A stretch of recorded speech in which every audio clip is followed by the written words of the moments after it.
What My is young it? Bass, B-A-S-S, like the fish, David.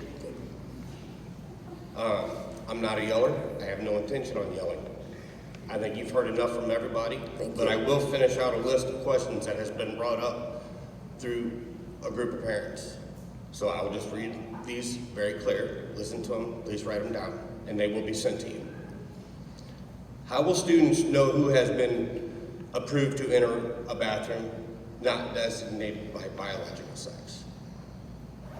If my daughter is uncomfortable using the restroom or locker room with biological males, what accommodations will be made for her?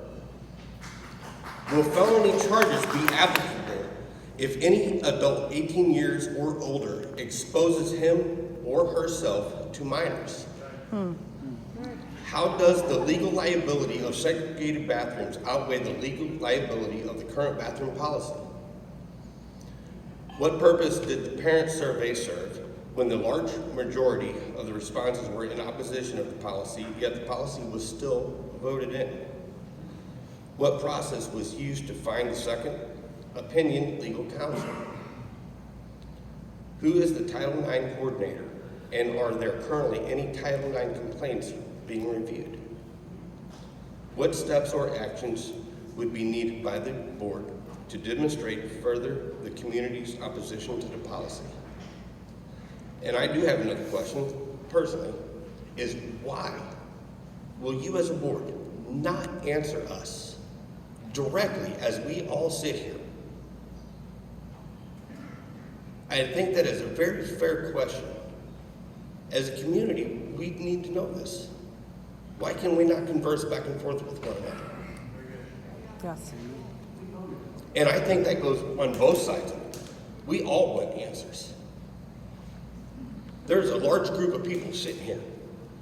They obviously showed up because they care for their children. I know I have my beliefs.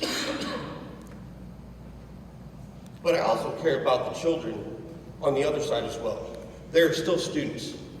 They deserve an education. They deserve to be protected just as well as my children.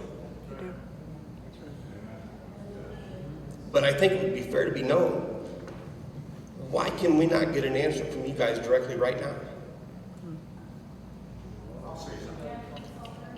I'll say something. So, I'm Johnny Caupert. I know a lot of you on both sides of this. I'll try to keep mine, President Dillenberger, to 3 minutes.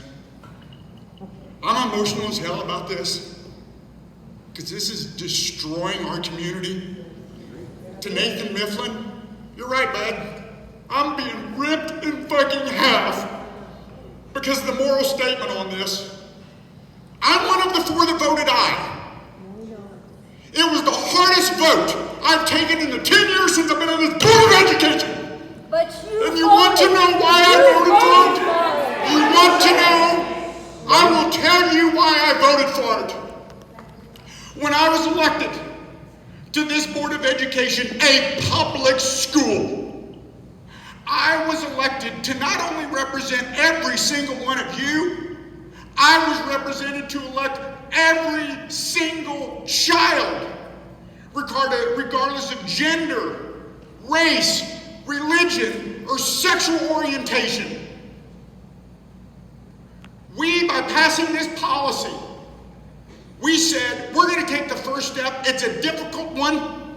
It keeps us within the Human Rights Act of the state of Illinois, and say we are going to involve parents and our legal guardian.